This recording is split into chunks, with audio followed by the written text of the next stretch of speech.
Cuando el Señor hablaba, no decía cosas triviales.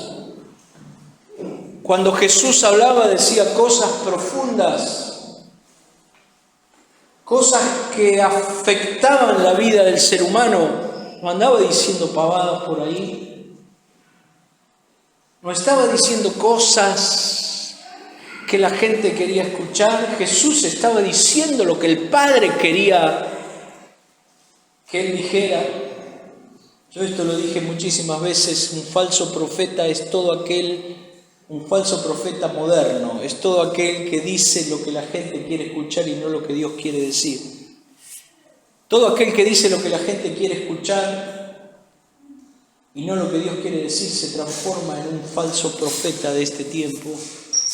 Qué importante es decir lo que Dios quiere decir, porque necesitamos oír a Dios. Y necesitamos oír a Dios a través de la Escritura, a través de la palabra. Y nosotros tratamos de poder aflojar algunos textos de la palabra que por ahí son poco entendidos para nosotros, pero tratamos de juntos poder aflojar algunos pasajes de la Escritura para poder extraer para bien nuestro, para nuestro provecho, lo que Dios quiere decirnos en este tiempo. Jesús no andaba diciendo cosas livianas ni pavadas por ahí, sino que eran verdades eternas que afectaban la vida del ser humano. Lo mismo cuando abrimos la Escritura, que es la palabra de Dios, que dan testimonio de Jesús. Jesús dijo, ellas dan testimonio de mí. Cuando abrimos la Escritura son cosas que afectan nuestra vida. ¿Y qué necesito para que la Escritura afecte mi vida? Tener oídos espirituales. Porque Jesús dijo en algún momento, muchos tienen oído y no oyen. Tienen ojos y no ven. Necesito tener oídos espirituales, poder captar, poder discernir lo que es espiritual, lo que afecta mi vida por la palabra y por el Espíritu del Señor. Oídos espirituales, porque muchos teniendo oídos no oían. Y yo te animo a que en esta mañana podamos tener oídos espirituales y poder capitalizar lo que Dios quiere decirnos en esta mañana. En Lucas capítulo 15, ahí hay 3 parábolas que están consecutivamente una atrás de la otra. Y que nosotros leemos estas 3 parábolas en forma separada, como si fueran parábolas que no tendrían nada que ver una con la otra. Pero cuando Jesús habló de estas 3 parábolas, habló de una sola cosa. No las separó. Habló de la parábola de la oveja perdida, de la parábola de la moneda perdida y la parábola del hijo pródigo. Lucas capítulo 15. Yo quisiera leerlo. La palabra parábola significa paralelo, paracleto, algo que está paralelo. Jesús habló mucho por parábolas. Y la parábola es que Jesús extraía algo que ocurría en la vida cotidiana de la gente y de eso que ocurría en la vida cotidiana de la gente extraía una verdad espiritual. Y la gente podía entenderlo porque estaba familiarizado con eso que Jesús hablaba. Por ejemplo, habla de una dracma que se perdió. Una dracma era una moneda en esa época. Habla de una oveja que se salió del redil. Y la gente sabía de que Jesús hablaba porque había muchos pastores en esa época que cuidaban ovejas y que sabían de qué se trataba. Y habla de la parábola del hijo pródigo. 3 parábolas juntas que Jesús las habló de un solo saque, no las dividió. Y yo quisiera que reflexionemos un poquito en estas 3 parábolas como un solo mensaje, que tiene un denominador común, algo que se perdió, algo que se extravió. Y dice el capítulo 15, se acercaban a Jesús todos los publicanos y pecadores para oírle. Y los fariseos y los escribas murmuraban diciendo: este a los pecadores recibe y con ellos come. Entonces él les refirió esta parábola. Para entender el contexto, estaban los fariseos, que eran los religiosos de la época, aquellos que se creían dueños de la religión, dueños de la verdad, y hablaban acerca de Jesús porque Jesús se sentaba con los pecadores, Jesús se sentaba con las prostitutas, se juntaba con los publicanos, comía con ellos, porque ama y seguirá amando a aquel que está extraviado. Así que los fariseos y los publicanos comenzaron a decir que este se junta y recibe a los pecadores. Versículo 3. Entonces Jesús se refirió a esta parábola diciendo: ¿qué hombre de vosotros, teniendo 100 ovejas, si pierde una de ellas, no deja las 99 en el desierto y va atrás de la que se perdió hasta encontrarla? Y cuando la encuentra, la pone sobre sus hombros gozoso, y al llegar a casa reúne a sus amigos y vecinos diciéndole: gozaos conmigo porque he encontrado mi oveja que se había perdido. Os digo que así habrá más gozo en el cielo por un pecador que se arrepiente que por 99 justos que no necesitan de arrepentimiento. Qué palabra, ¿no? Sigue, Jesús sigue. ¿O qué mujer que tiene 10 dracmas, se pierde una dracma, no enciende la lámpara y barre la casa y busca con diligencia hasta encontrarla? Y cuando la encuentra, reúne a sus amigas y vecinas diciendo: alégrense conmigo porque he encontrado la dracma que se había perdido. Así os digo que hay gozo delante de los ángeles de Dios por un pecador que se arrepiente. Y sigue hablando del mismo tema. También dijo: un hombre tenía 2 hijos y el menor de ellos le dijo a su padre: Padre, dame la parte de los bienes que me corresponde. Y les repartió los bienes. No muchos días después, juntándolo todo, el hijo menor se fue lejos a una provincia apartada y allí desperdició sus bienes viviendo perdidamente. Y cuando todo lo hubo malgastado, vino una gran hambre en aquella provincia y comenzó a faltarle. Y fue y se arrimó a uno de esos ciudadanos de aquella tierra, el cual le envió a su hacienda para que apacentase cerdos. Y deseaba llenar su vientre con las algarrobas que comían los cerdos, pero nadie le daba.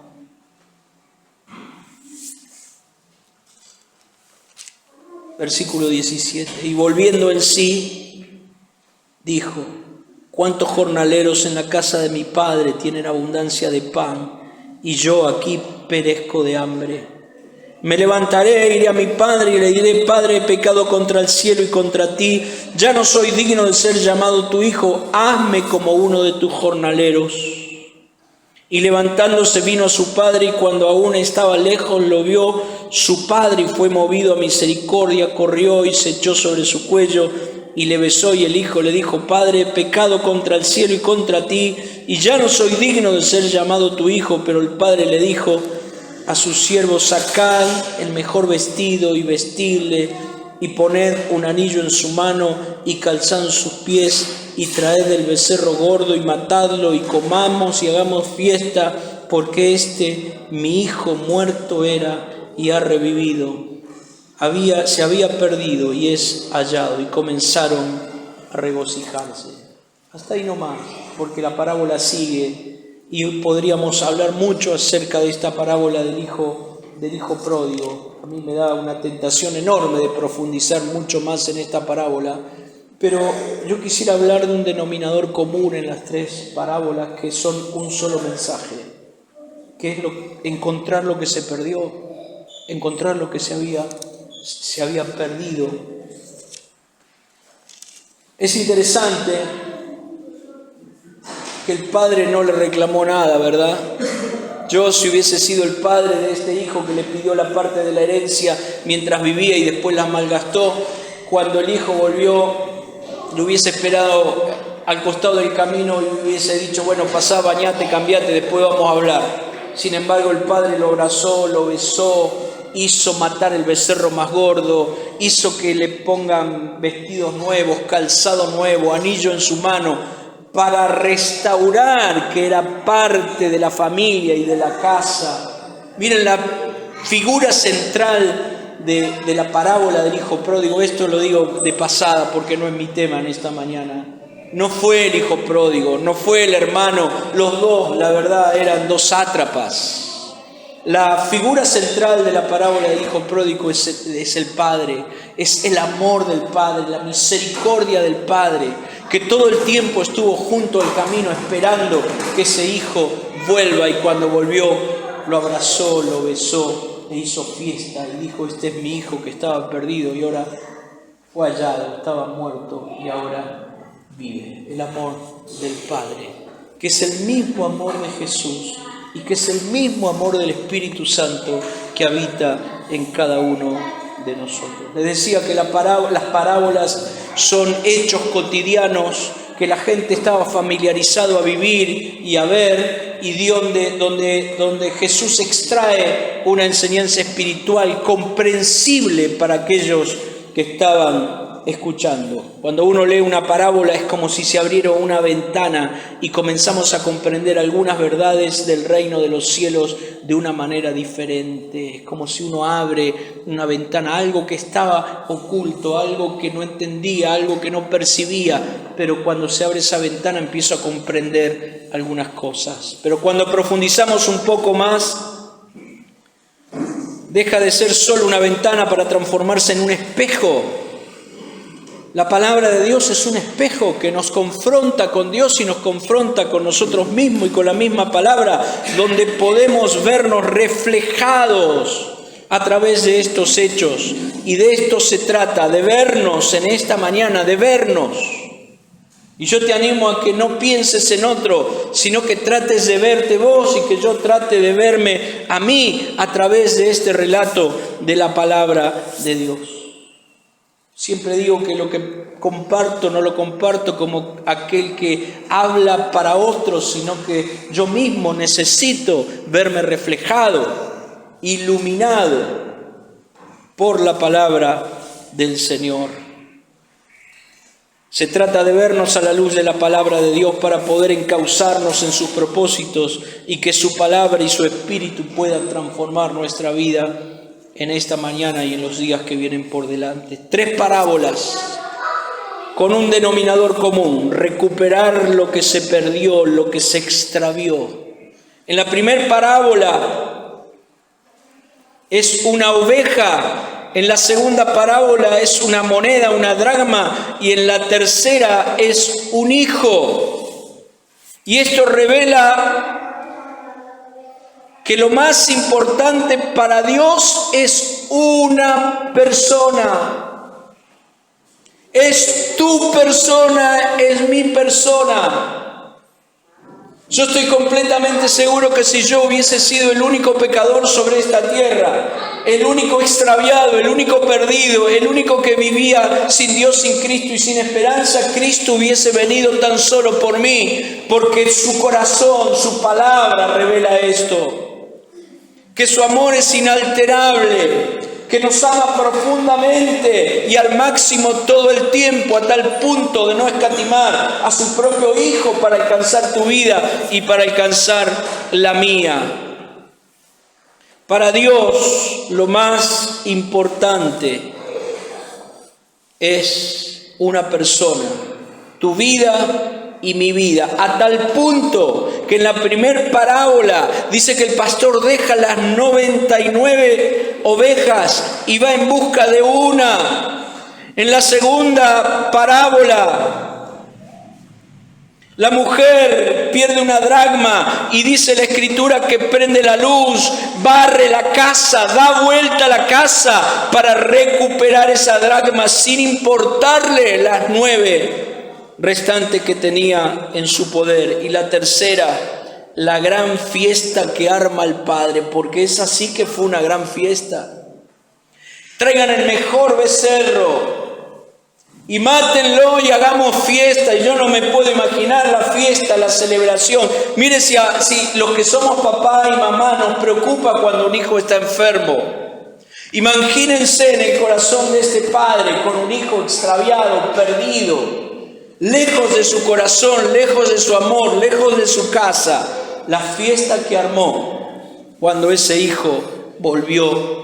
Digo algo más entre paréntesis, cuando vuelve ese hijo, hubo una reacción que siempre es importante tener presente cuando estoy delante de Dios, delante de la palabra de Dios. Tengo que reaccionar, no puedo permanecer inerte frente a la palabra de Dios. Me tiene que producir una reacción negativa o positiva. O me voy de este lugar rechazando lo que Dios tiene, o me voy de este lugar abierto y recibiendo lo que Dios tiene para mí, porque fui confrontado con la verdad. Y este hombre, este hijo pródigo que vuelve, en un momento reaccionó. ¿Qué es lo que hizo? Dijo: en la casa de mi padre hay muchos jornaleros, mucha gente que trabaja, que come mejor que yo, que estoy deseando comer la basura de los cerdos. Reaccionó.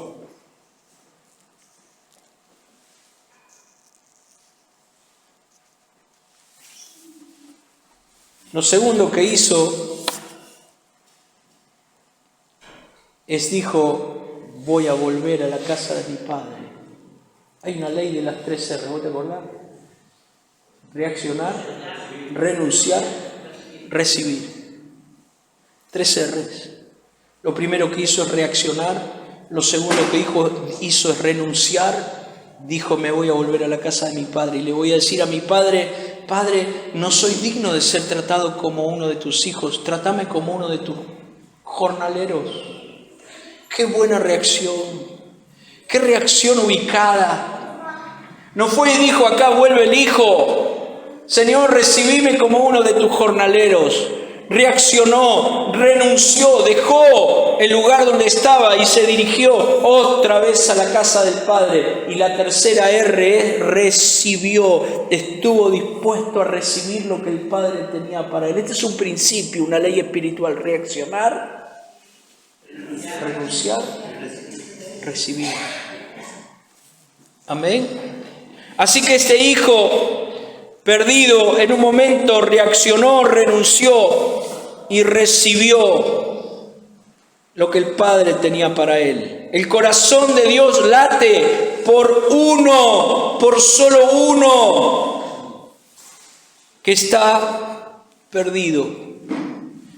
Y mi corazón y tu corazón tiene que latir de la misma manera que late el corazón del Padre.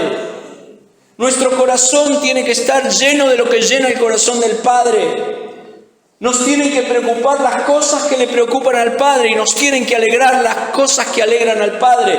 Y si el corazón de Dios late y se entristece por uno que se pierde, mi corazón y tu corazón tendría que tener la misma carga. Y creo que necesitamos reconocer que no la tenemos. Amén. Que no la tenemos. Me incluyo,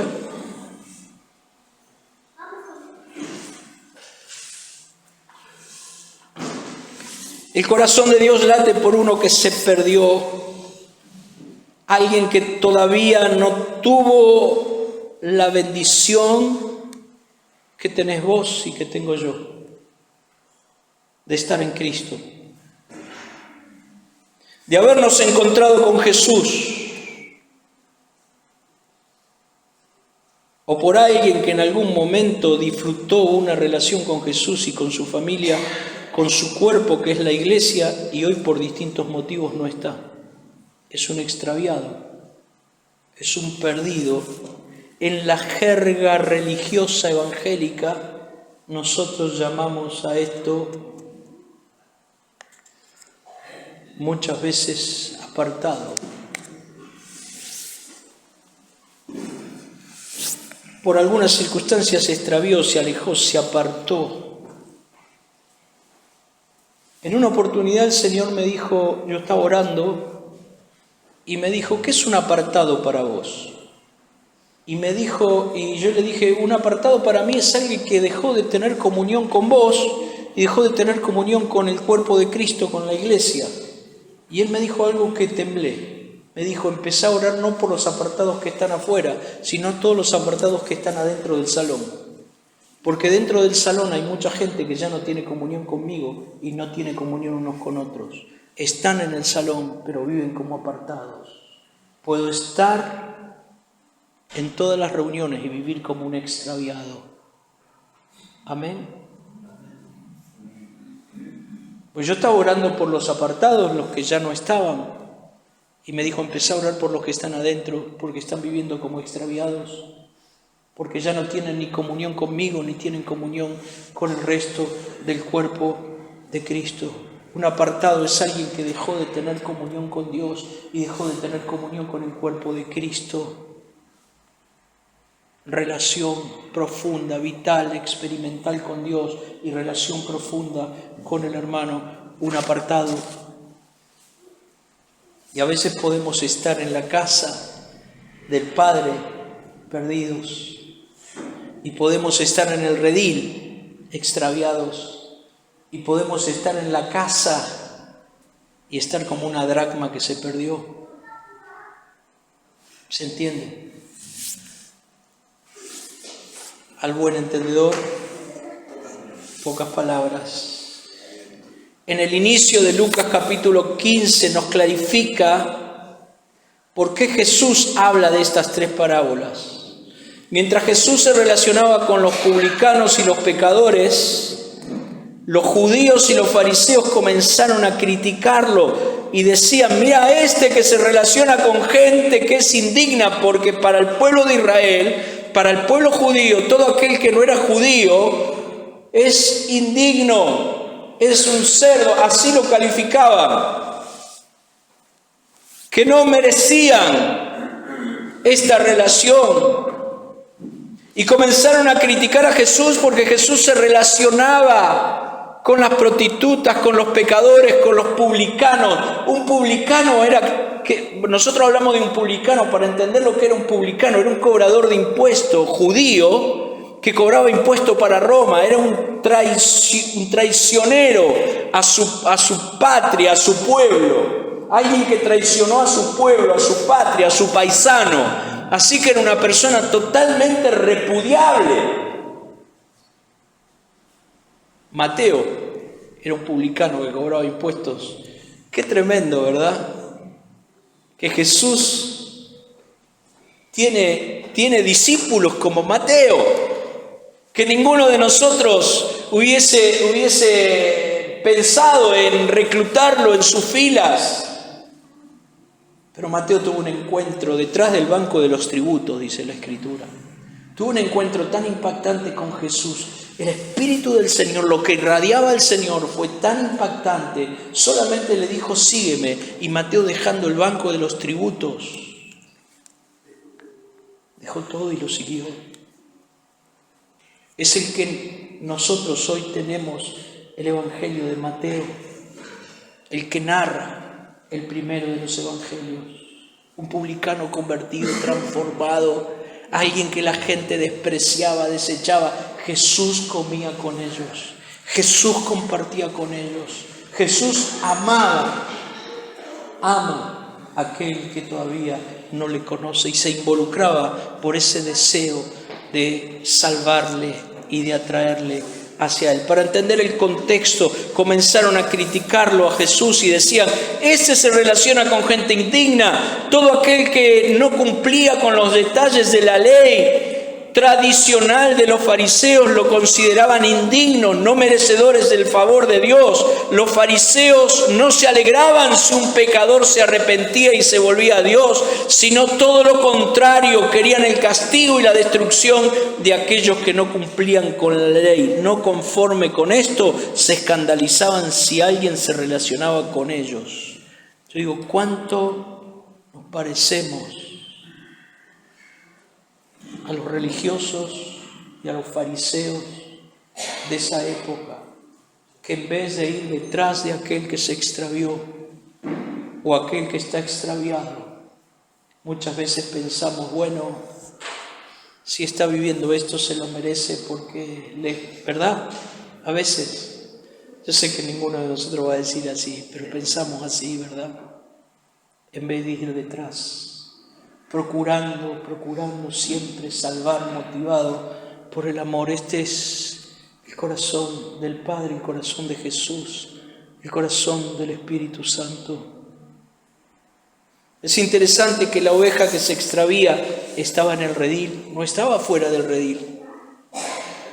No es que se extravió estando fuera, no, se extravía estando en el redil. La moneda se pierde no en la calle, sino en la casa. Y el hijo pródigo se pierde estando en la casa del padre. Qué raro, teniendo abundancia de bienes, un padre tan amoroso decide irse de la casa. Digo, cualquiera de nosotros podemos ser la oveja que sale del redil, la moneda que se pierde estando en la casa o el hijo que se va de la casa del padre. Cualquiera de nosotros. Algunos comentaristas bíblicos dicen que el trabajo de los pastores en Judea era muy difícil. Había escasez de pastos, no había abundancia de pastos en el lugar. El territorio era estrecho. Había precipicios, estaba rodeado de precipicios que lo comunicaban con el desierto. Y es posible que la oveja que se extravió se haya extraviado y se haya apartado del redil tratando de buscar mejores pastos. La pregunta es, como ovejas del Señor, aunque me gusta siempre decir, ¿vieron cuando la gente dice una oveja del Señor? Lo que nosotros decimos una oveja del Señor es una persona, es un hombre, es una mujer. Como ovejas, como hombres, como mujeres de Dios, es probable que nos sintamos en algún momento vacíos e insatisfechos, porque nada de lo que propone esta vida y nada de lo que propone este mundo satisface, completa, llena, nada, mi hermano, mi hermana, nada. Y es posible que en algún momento nos sintamos insatisfechos, vacíos, incompletos, teniendo todo lo que este mundo puede darnos. Tengo una definición de felicidad y de paz. La felicidad y la paz es un estado en la vida del ser humano. Miren, la felicidad y la paz son dos cosas que cotizan en alza en este tiempo, que no se puede comprar con nada, que no te lo puede dar nada excepto Dios. La paz y la felicidad es un estado en la vida del ser humano que no lo da la plata, no lo dan los bienes de este mundo, no lo da el sexo, no lo da la droga. Esto es una carrera alocada, buscando. Y yo sé que ninguno de nosotros tal vez anda corriendo buscando ese tipo de cosas, pero muchas veces nos sentimos vacíos, insatisfechos en algún momento, incompletos, tratando de buscar algo que nos llene y nos satisfaga, aún siendo hijos de Dios. ¿Por qué? Porque el que no está lleno del Espíritu Santo buscará ser lleno de cualquier otra cosa y de cualquier otra manera posible para llenar ese vacío que no lo está llenando Dios.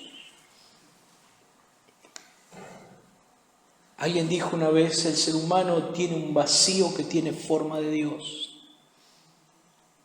Y dice una historia que cuando Dios estaba haciendo al hombre del polvo de la tierra y ya lo había formado antes de que sople aliento de vida, dice que un ángel se acercó a Dios y le dice, lo estás creando tan perfecto que un día se va a alejar de vos y no va a volver.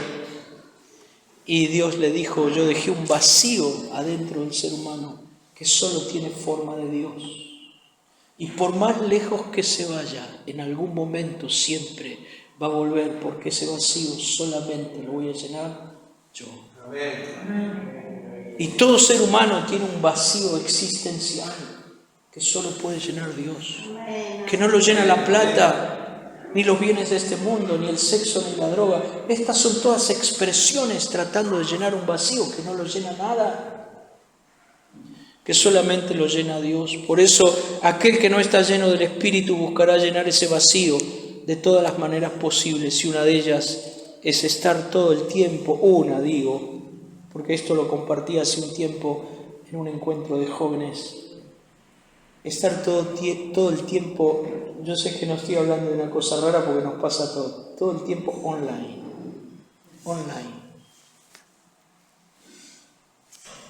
Hoy estamos a un clic de cualquier cosa, a un clic. Estar todo el tiempo online. Estamos en la era de la hipercomunicación, estamos todos comunicados pero no relacionados. Perdemos la relación con Dios, perdemos la relación con los hermanos, perdemos la relación con la familia por estar online todo el tiempo. A veces digo, éramos tan felices sin celular. No soy un viejo cascarrabia que reniega de la modernidad y reniega del tiempo y de la tecnología, no. Pero qué felices que éramos sin celular, ¿verdad? Cuando viajábamos a la costa sin ir muy lejos y teníamos que buscar un teléfono público para llamar y decir, llegué bien. Hoy estamos pendientes todo el tiempo de esto de una manera extraordinaria que parece que si nos olvidamos de esto perdimos la vida. Y eso está afectando mi relación con Dios. Y esto lo digo en primera persona. Muchas veces cuando separo un tiempo para ir a orar, dejo el celular arriba de una mesita que tengo ahí y me voy a orar y de repente ¡prip! Suena y interrumpí mi tiempo de oración y muchas veces sentí una reprensión de parte de Dios. Esto altera nuestra relación con Dios, altera la relación familiar, altera la relación con los hermanos. Y yo no digo que no hay que usarlo, hay que usarlo de una manera coherente, que nos bendiga y no que nos maldiga tener este medio o esta tecnología. Amén.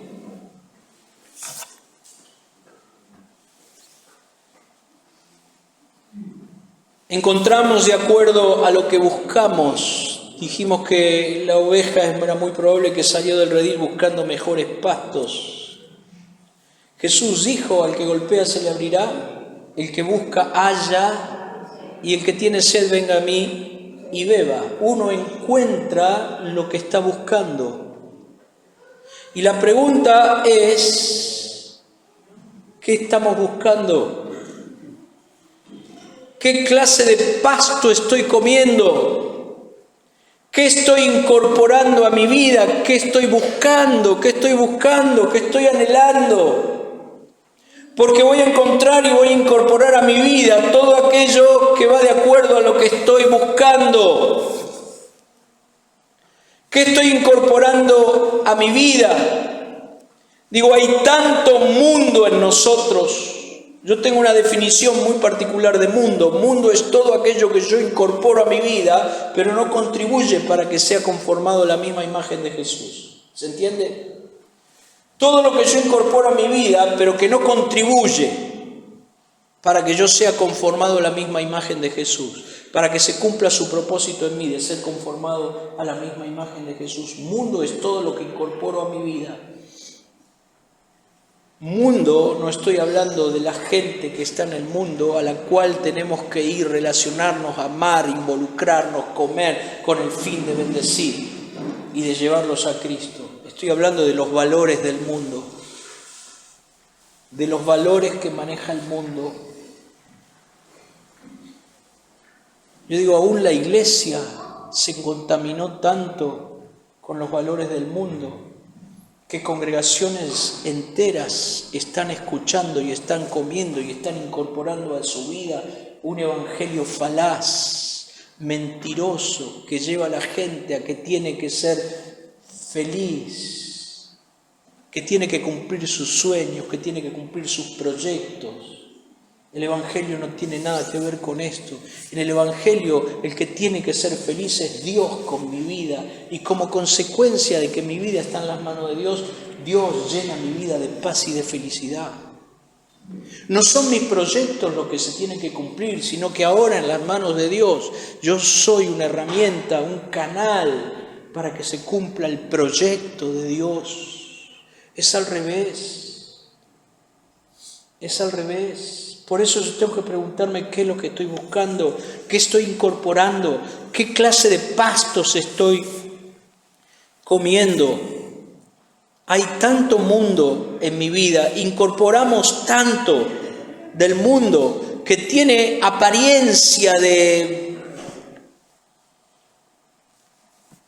cristianismo, pero no lo es. ¿Qué estoy incorporando a mi vida? Todo lo que incorporo a mi vida y no contribuye para que alcance la meta de ser igual a Jesús, eso es mundo. El apóstol Pablo dice que él estaba crucificado para el mundo y el mundo estaba crucificado para él. Gálatas capítulo 6, versículo 14. Santiago, el apóstol Santiago dice: oh almas adúlteras, ¿no sabéis que la amistad del mundo es enemistad contra Dios? Cualquiera pues que quiera ser amigo del mundo se constituye en enemigo de Dios. Santiago 4:4 está hablando de los valores que se manejan en este mundo, no de las personas que están en el mundo. ¿Está bien? ¿Está claro esto?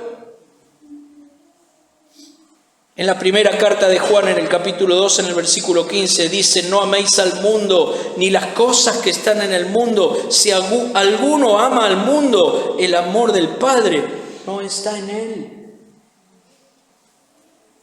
Es posible que creamos que el pasto que ofrece el mundo es mejor que el que ofrece Jesús.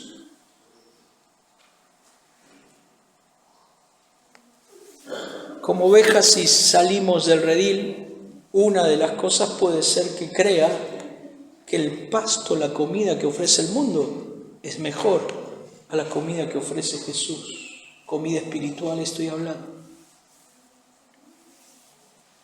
Pude haber salido del redil por haber perdido de vista al pastor,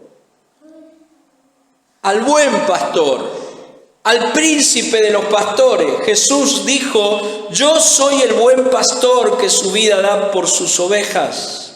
También dijo que sus ovejas escuchan su voz y lo reconocen. Si perdí de vista a Jesús por la lejanía que tengo de Él y ya no puedo distinguir su voz, es muy fácil salirse del redil, muy fácil. Es menester de toda oveja que está en el redil, porque Jesús dijo: yo soy el pastor, el buen pastor que su vida da por sus ovejas. Mis ovejas conocen mi voz y me siguen. No conocen la voz del extraño. Es menester de toda oveja que está en el redil, que es pastoreada por Jesús, conocer la voz del pastor. Saben que algunos dicen que los pastores que tenían distintos rebaños se juntaban en algún momento del día. Y se juntaban. Y dice que cuando se juntaban en algún momento, que no sé si para tomar algún mate a la tarde o para tener alguna charla, para estar juntos y tomarse unos minutos de descanso, las ovejas de cada uno se mezclaban. Pero cuando llegaba el momento de irse, cada uno hablaba y las ovejas le seguían, las de cada uno, que estaban todas mezcladas, porque conocían la voz del pastor. Es menester de cada uno de nosotros conocer la voz de Dios en nuestra vida. No puede ser que incorpore cualquier cosa sin darme cuenta de que muchas de las cosas que incorporo con un contexto que aparentemente es cristianismo, pero no lo es, y yo lo incorporo a mi vida como algo.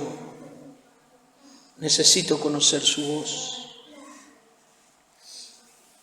Si perdí de vista a Jesús por la lejanía y ya no distingo su voz, es muy fácil salirse del redil. Y la pregunta es: ¿cuánto hace que no te encontrás con Él? ¿Cuánto hace que no escuchás su voz? Una palabra de Dios hace más que 1000 palabras de pastores, apóstoles, profetas, por más ungidos que sean. Una palabra de de Dios disipa las nubes en medio de una tormenta. Una sencilla palabra de Dios trae paz en medio de situaciones que tienden todo el tiempo a robarnos la paz. Una palabra de Dios. Simplemente estoy aquí, soy mi hijo, te amo. Pero es Dios que te la dice. ¿Cuánto hace que no escuchás una palabra de Dios? Un toque de Dios hace más que 1000 toques de pastores ungidos.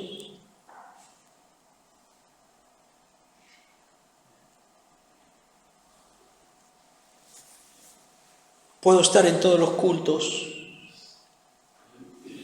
y haber perdido de vista a Jesús. Y tal vez estoy centrado en el pastor, estoy centrado en el humo, estoy centrado en las luces, estoy centrado en un culto, que tenemos que rendir culto a Dios, pero el culto lo rendimos nosotros para Él. Estamos distraídos por tantas cosas que pasan adentro del redil muchas veces. Hay mucha luz en el redil, hay mucho humo en el redil. Estamos distraídos en lo que pasa con la oveja de al lado muchas veces en vez de estar atentos en lo que pasa en mi vida. Cosas que pasan dentro del redil, pero cosas que pasan fuera del redil, que silenciosamente me van seduciendo porque perdí de vista al gran pastor, porque no distingo su voz, y hay otras cosas fuera del redil que empiezan a atraerme, que empiezan a gustarme, y me empiezo a deslizar suavemente. Miren, cuando uno empieza a deslizarse no para hasta abajo, no para. Me acuerdo un año, yo atendí muchos años una congregación en Río Gallegos. Hacía como 20 grados bajo cero ese día, la calle se había escarchado, se había hecho hielo. Yo me acuerdo que tenía una bajada, una pendiente, y bajé y patiné. No paré hasta abajo. Cuando uno comienza a deslizarse es imperceptible muchas veces, pero no se para hasta abajo. Por eso tengo que prestar atención a esto. Nos distraemos por el comportamiento de otras ovejas, cosas que pasan fuera del redil, que silenciosamente van seduciéndome. Si no escuchamos la voz del pastor, que es Jesús, ¿a quién estoy escuchando? ¿Qué es lo que estoy escuchando? Hay 3 voces que se levantan en mi vida. Mi propio criterio, la voz de las tinieblas y la voz del Espíritu Santo.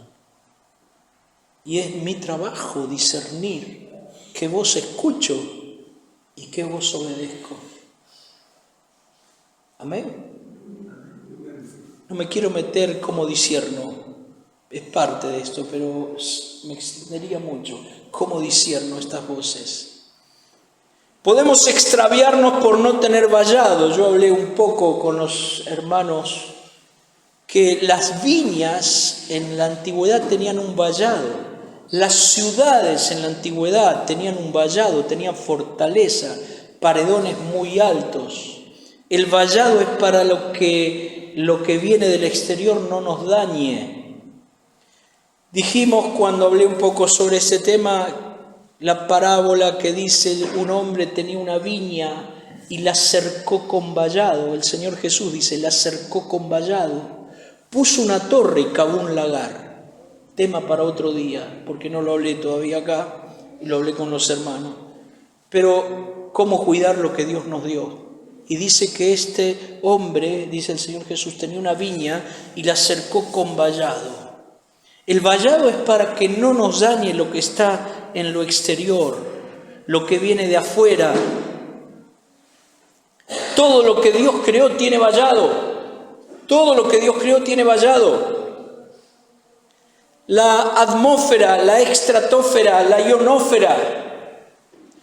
Es un vallado que Dios puso sobre la tierra para que todo lo que venga del espacio, meteorito, no impacte directamente sobre la tierra, sino que se desintegre cuando llega a la tierra, porque si no nos haría añicos, causaría un daño enorme. La atmósfera, la estratosfera, la ionosfera. Una naranja. Miren, ¿qué es lo más importante de una naranja? ¿Cómo voy con el horario? Me quedan 5 minutos. 5 minutos me quedan. Voy a dejar acá y luego lo voy a seguir el tema. Pero voy a explicar esto del vallado. ¿Qué es lo más importante de una naranja? El jugo, ¿verdad? Y la naranja tiene, el jugo no está ahí, apenas uno pela una naranja, tiene una cáscara naranja. Porque ¿qué es lo más importante del jugo de la naranja? Pero ¿qué es lo más importante? La vitamina C, ¿verdad? Entonces es naranja porque la luz solar echa a perder la vitamina C. Miren lo que hizo Dios. Es ese color para que la luz no eche a perder la vitamina C que está dentro de la naranja.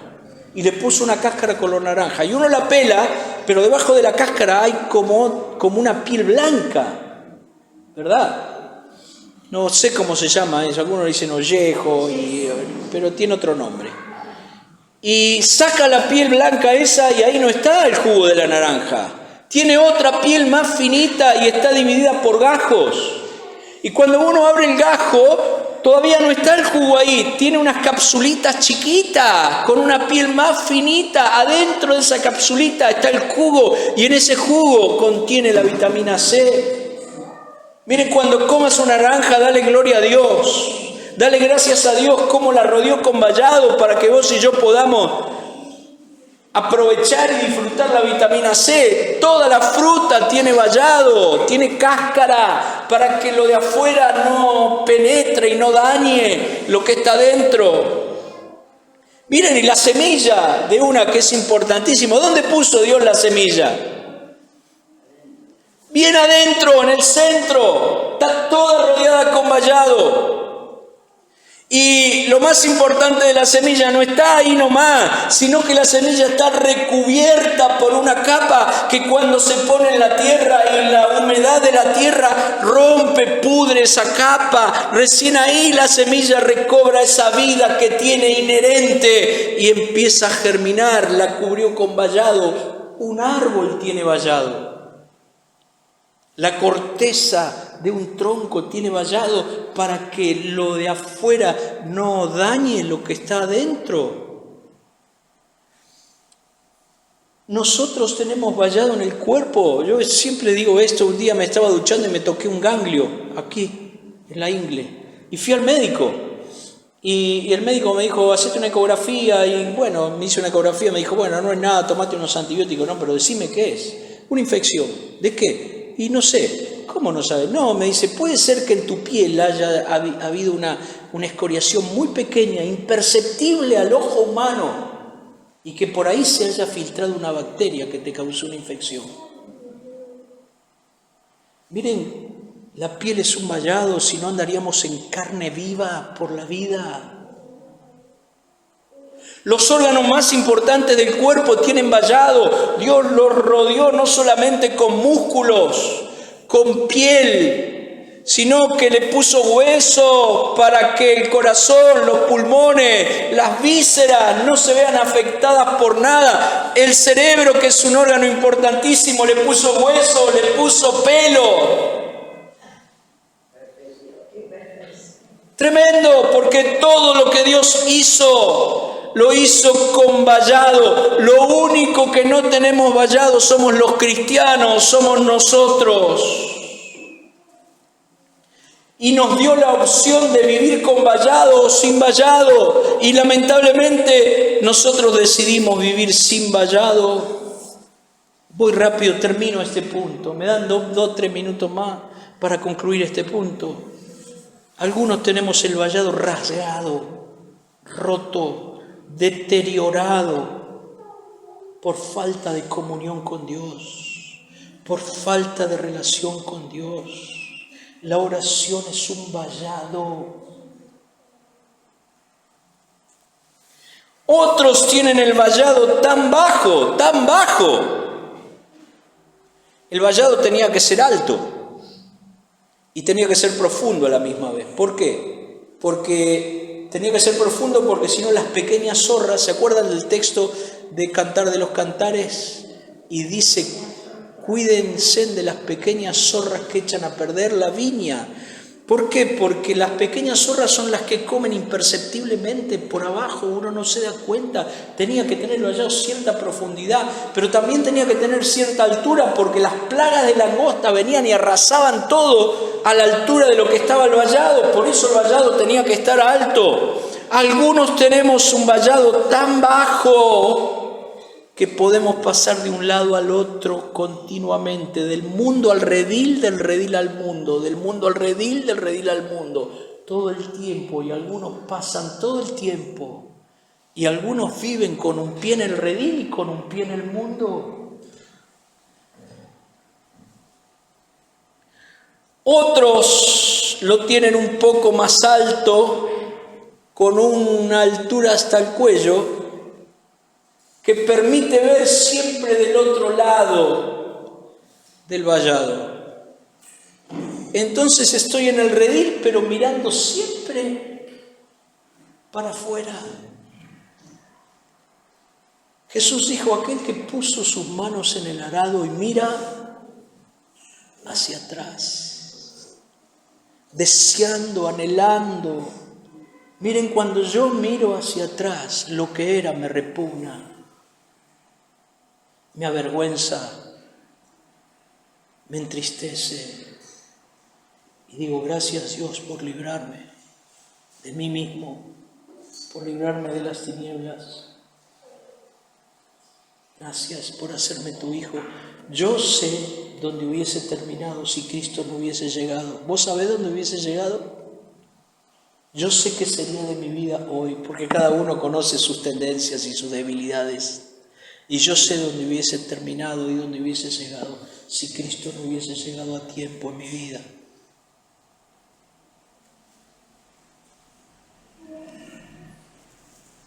Cuando miro para atrás es solo para decirle gracias, Señor, acordarme de dónde me sacaste y tener presente tu misericordia, pero no para desear lo que quedó atrás. Algunos tienen un vallado tan bajo que podemos pasar de un lado al otro continuamente, otros lo tienen un poco más alto a la altura del cuello, no pasamos para el otro lado, pero estamos mirando y escuchando todo lo que hay del otro lado. Yo creo que tenemos que preguntarle al Espíritu Santo, si el Espíritu Santo quiere ver y quiere oír lo que yo estoy viendo y lo que yo estoy oyendo en determinados momentos. Amén. Puedo salir del redil, puedo estar en el redil, puedo salir del redil, puedo estar en el redil extraviado. Porque todo aquel que no vive en la realidad de Cristo, no vive lleno del Espíritu Santo. Y no lo digo esto como alguien que alcanzó, sino que ninguno de nosotros tal vez alcanzó la meta, sino que estamos apuntados, ahí enfocados. Puedo estar extraviado. Vamos a dejar